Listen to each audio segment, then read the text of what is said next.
What if I told you that Japanese reliability is a myth when it comes to certain SUVs rolling off the assembly line right now?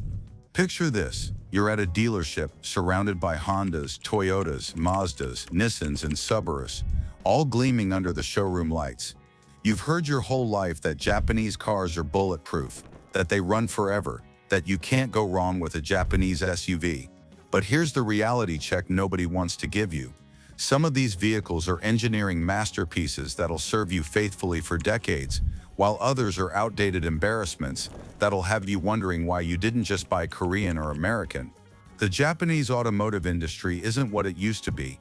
Some manufacturers are crushing it with innovative technology and unbeatable value, while others are coasting on decade-old reputations while churning out mediocre products. Today, we're cutting through the marketing hype and ancestral brand loyalty to expose the 3 Japanese SUVs you should absolutely run away from, and the 4 that genuinely deserve a spot in your driveway. Buckle up, because some of these picks might shock you. The 3 worst SUVs. 1. Nissan Pathfinder. Let's start with what might be the most disappointing vehicle in this entire list, the Nissan Pathfinder. This 3-row SUV represents everything that's gone wrong with Nissan over the past decade, and it's a cautionary tale of how a once great nameplate can fall from grace. The Pathfinder starts around $37,000, which sounds competitive until you actually experience what you're getting for that money. The biggest problem with the Pathfinder is its continuously variable transmission, Nissan's infamous CVT that has plagued the company's vehicles for years. This isn't just any CVT, it's a transmission with a documented history of failures, lawsuits, and extended warranties that speak volumes about Nissan's lack of confidence in their own engineering. Owners across the country report shuddering, slipping, overheating, and complete failures, often well before the 100,000-mile mark. Some owners have experienced multiple transmission replacements under warranty, which should tell you everything you need to know about the reliability of this critical component. Nissan has made improvements to their CVT over the years, and they claim the latest versions are more reliable and robust than previous generations. But the damage to their reputation is done, and the shadow of doubt remains. When you're spending nearly $40,000 on a vehicle you're planning to keep for years and put your family in every day, the last thing you want is a transmission that's infamous for catastrophic failures. The stress alone of wondering when your transmission might leave you stranded on the highway, potentially facing a repair bill of thousands of dollars even after warranty expires, simply isn't worth whatever money you might save versus a competitor with a proven track record. Beyond the transmission issues that dominate owner forums and consumer complaints, the Pathfinder just feels dated in ways that are hard to ignore once you spend time with it. The interior materials are mediocre at best, with hard plastics dominating surfaces you touch regularly. The dashboard design looks like it was conceived in a different era, lacking the modern aesthetic and thoughtful ergonomics you'll find in competitors. The infotainment system is clunky and laggy, with graphics that look like they're from several generations ago and response times that'll have you tapping the screen repeatedly just to change a radio station. The overall design lacks the refinement and attention to detail you'll find in competitors from Honda, Toyota, or even Mazda, all of which have moved forward while the Pathfinder feels stuck in time. The driving experience is equally uninspiring and frankly disappointing for a vehicle at this price point. The 3.5-liter V6 produces 284 horsepower, which sounds adequate on paper and should provide decent acceleration, but the CVT completely ruins the power delivery. There's constant droning as the transmission searches for the right ratio, holding the engine at high RPMs while the vehicle slowly gains speed. You get a rubber band effect when you try to accelerate, where you press the pedal and nothing seems to happen for a moment before the vehicle finally responds. There's a general sense of disconnection between your right foot and what's happening at the wheels that makes the driving experience frustrating and unpleasant, making every drive feel like a chore rather than a pleasure. Fuel economy, which should theoretically be a CVT's strong suit and one of the main reasons manufacturers use them despite their other shortcomings, is merely average in the Pathfinder. You'll see around 23 miles per gallon combined in real-world driving, numbers that many traditional automatic transmissions can match while providing a better driving experience and greater long-term reliability. The efficiency simply doesn't justify the compromises and reliability concerns that come with Nissan's problematic CVT technology. 2. Mitsubishi Outlander. Moving to our second disappointment, let's talk about the Mitsubishi Outlander, a vehicle that tries hard but ultimately falls short in almost every meaningful category. Mitsubishi has been struggling for years in the American market, hemorrhaging market share and closing dealerships, and the Outlander perfectly encapsulates why the brand is barely hanging on and fighting for survival. The Outlander starts at around $29,000, making it one of the most affordable three-row SUVs you can buy new today. And you know what they say, you get what you pay for, and the Outlander proves this old adage true in painful ways. The base engine is a 2.5-liter four-cylinder producing just 181 horsepower, which is woefully inadequate for a vehicle of this size and weight. Acceleration is lethargic and concerning. Merging onto highways is nerve-wracking as you floor the accelerator and pray for a gap in traffic. And passing on two-lane roads requires extensive planning, hope, and potentially divine intervention. There's an available plug-in hybrid version, the Outlander PHEV, which sounds promising on paper and seems like it should address the power concerns. It adds electric motors for more total system power and offers all-electric range for daily commuting, which theoretically makes it competitive with offerings from Toyota and other manufacturers. But the execution is half-baked and disappointing. The battery is relatively small, providing only about 38 miles of electric range, which is less than competitors like the Toyota RAV4 Prime that offers 42 miles. The gas engine is noisy and unrefined when it kicks in, shattering the quiet electric driving experience. The transition between electric and gas power isn't smooth, with noticeable lurching and inconsistency that betrays the system's lack of sophistication. The overall driving experience feels unrefined and unpolished, like a prototype rather than a finished product. The interior is where the Outlander's budget roots really show through and become impossible to ignore. The materials are cheap and flimsy, with hard plastics everywhere and stitching that looks like it was done by someone in a hurry on a Friday afternoon. The seats are unsupportive and flat, becoming uncomfortable on drives longer than 30 minutes and leaving you squirming for a better position. The third row is laughably small, suitable only for very small children, and accessing it requires contortionist-level flexibility that'll have your passengers complaining before they even sit down. The overall ambiance feels more like a budget rental car than a vehicle someone would choose to own and drive daily. The infotainment system uses outdated software with a clunky interface that feels like it was designed a decade ago and never updated. Response times are slow and frustrating, the graphics are pixelated and ugly, and the overall user experience is maddening.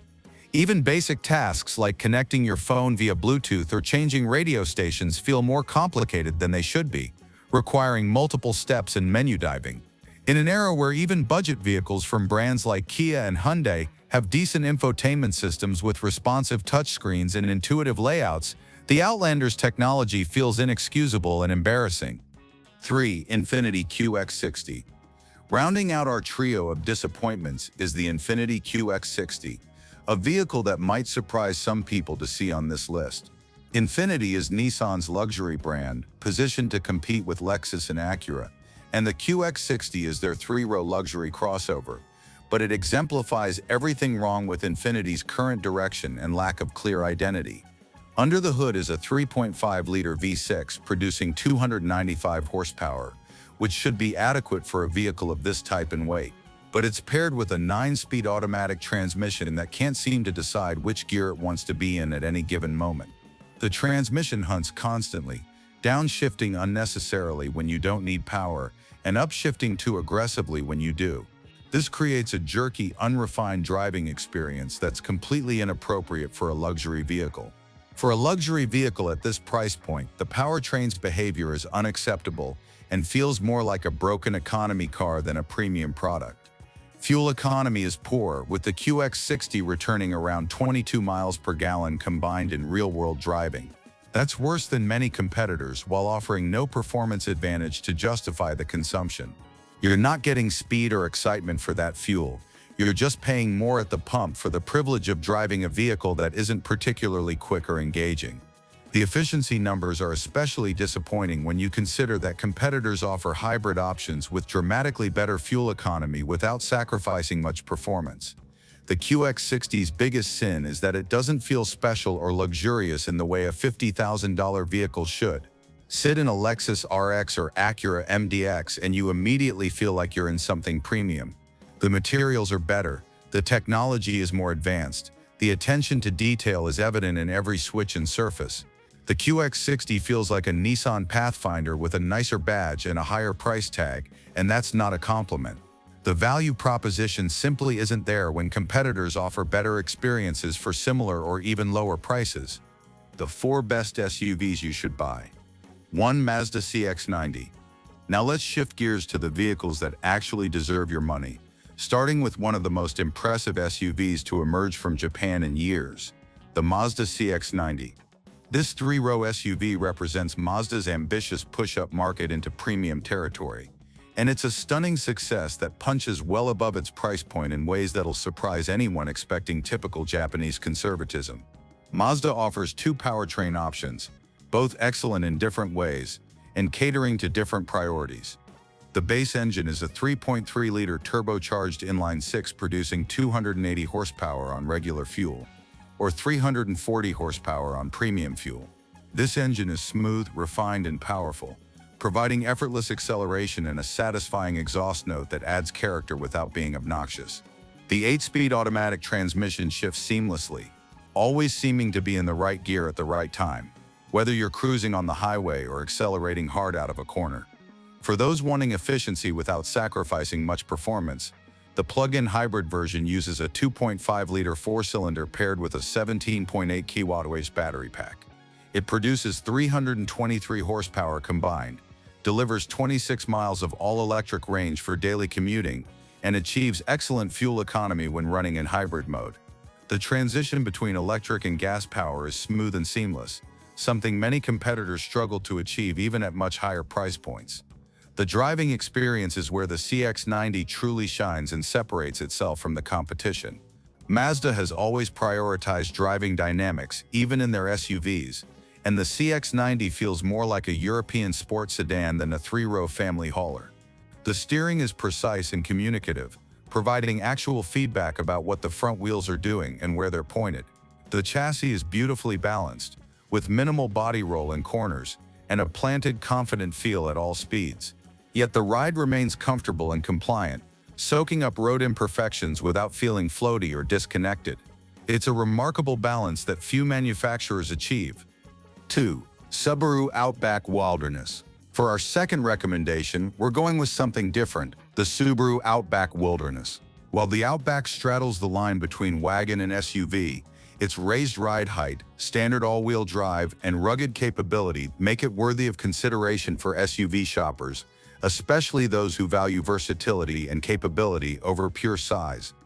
The Outback Wilderness starts around $40,000 and represents the most capable version of Subaru's beloved wagon that thinks it's an SUV. It features increased ground clearance of 9.5 inches, which is more than many dedicated SUVs, all-terrain tires that can handle mud and snow, underbody protection for rock strikes, enhanced suspension with more travel, and unique styling that broadcasts its adventurous intent. This isn't a vehicle trying to look tough while being incapable. It's genuinely built to handle serious off-road situations that would leave softer crossovers stranded. Under the hood is Subaru's 2.4-liter turbocharged 4-cylinder, producing 260 horsepower and 277 lb-ft of torque. It's paired with a continuously variable transmission, but before you panic after hearing about Nissan's CVT problems, Subaru's CVT is a completely different animal, developed independently. It's proven reliable over hundreds of thousands of miles in millions of vehicles worldwide, and while it still has some of the characteristics inherent to CVTs like occasional droning, it's far more refined and durable than Nissan's troubled versions. The increased ground clearance means you can tackle trails with ruts, rocks, and obstacles that would scrape the undercarriage of most crossovers. The all-wheel drive system is one of the best in the business, with excellent traction and intelligent power distribution that happens transparently. The X-Mode system, which optimizes the all-wheel drive, transmission, and other systems for low traction situations, makes navigating challenging terrain easier than you'd expect. Hill descent control helps on steep downhills by maintaining a controlled speed, and the underbody protection means you can be more aggressive without worrying about expensive damage to critical components. 3. Honda CR-V. For our third pick, we're going with the Honda CR-V, specifically the latest generation that launched for 2023 and continues into 2025. This might seem like a boring choice to enthusiasts, but the CR-V exemplifies the practical brilliance that makes Japanese vehicles so appealing to millions of buyers who prioritize substance over style. The base engine is a 1.5-liter turbocharged four-cylinder producing 190 horsepower, which is perfectly adequate for daily driving and most situations normal people encounter. It's paired with a continuously variable transmission that, like Subaru's, is actually good and well engineered. Honda has extensive experience with CVTs spanning decades in millions of vehicles and has engineered theirs to be reliable and relatively smooth. Acceleration is brisk enough for confident merging and passing, fuel economy is excellent at around 30 miles per gallon combined, and the powertrain feels refined and well-suited to the vehicle. But the star of the CR-V lineup is the hybrid, which pairs a 2.0-liter four-cylinder with two electric motors for a combined output of 204 horsepower. The hybrid system is clever and sophisticated, allowing the electric motors to drive the wheels directly in many situations while using the gas engine primarily as a generator. This results in smooth, responsive power delivery that feels more like an electric vehicle than a traditional hybrid, and exceptional fuel economy approaching 40 miles per gallon combined. The hybrid doesn't cost significantly more than the gas version, making it an easy recommendation for most buyers who'll recoup the price difference through fuel savings. The interior is spacious and thoughtfully designed with real-world usability in mind. The cargo area is massive for the class, with a low lift-over height that makes loading heavy items easier and a square shape that maximizes usable volume. The rear seats offer generous legroom and recline for comfort on long trips.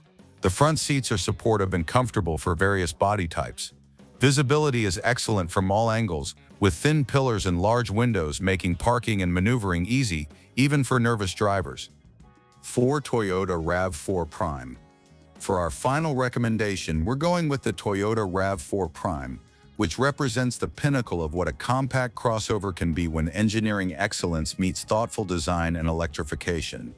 This plug-in hybrid isn't just the best RAV4, it's one of the best vehicles Toyota makes, period. And it's a vehicle that makes a compelling case for plug-in hybrid technology. The RAV4 Prime starts at around $44,000, which is substantially more than a base RAV4, and might cause sticker shock initially, but the additional cost is justified by what you receive in return. The powertrain combines a 2.5-liter four-cylinder with 3 electric motors and an 18.1 kWh battery pack for a combined output of 302 horsepower. This makes the RAV4 Prime genuinely quick, hitting 60 miles per hour in 5.7 seconds. That's quicker than many sports cars, faster than a V6 Camry, and it's absolutely hilarious to experience in a family crossover that looks completely ordinary. When operating as a hybrid after the battery is depleted, the RAV4 Prime still returns around 38 miles per gallon, which is excellent for a vehicle this size and this powerful. The transition between electric and gas power is smooth and seamless, and the overall driving experience is refined and pleasant. The powertrain feels sophisticated and modern, a far cry from the buzzy, unrefined hybrids of the past that felt like science projects. The driving dynamics are surprisingly good for a crossover. The RAV4 Prime handles well, with minimal body roll and predictable confidence-inspiring behavior in corners. The additional weight of the battery pack is mounted low in the chassis, which actually improves the center of gravity and handling balance compared to the regular RAV4. The steering is light but precise, and the brakes blend regenerative and friction braking seamlessly without the weird pedal feel that plagued early hybrids. All-wheel drive is standard on the RAV4 Prime, with the rear wheels powered exclusively by an electric motor. This allows for instant torque distribution to the rear axle without mechanical connections, improving traction in slippery conditions. The system works transparently, intervening only when needed without drama or fuss, making winter driving safer and more confident. Meanwhile, the Mazda CX-90, Subaru Outback Wilderness, Honda CR-V, and Toyota RAV4 Prime showcase Japanese engineering at its finest. These vehicles deliver the reliability, quality, and value that built Japan's automotive reputation, while adding modern technology, efficiency, and capability that make them compelling choices against any competitor from any country. The key takeaway is that Japanese doesn't automatically mean good anymore. Do your research, test drive multiple options, and choose the vehicle that best meets your actual needs rather than just buying based on outdated stereotypes. The right Japanese SUV will serve you faithfully for years, but the wrong one will leave you with regrets. Choose wisely.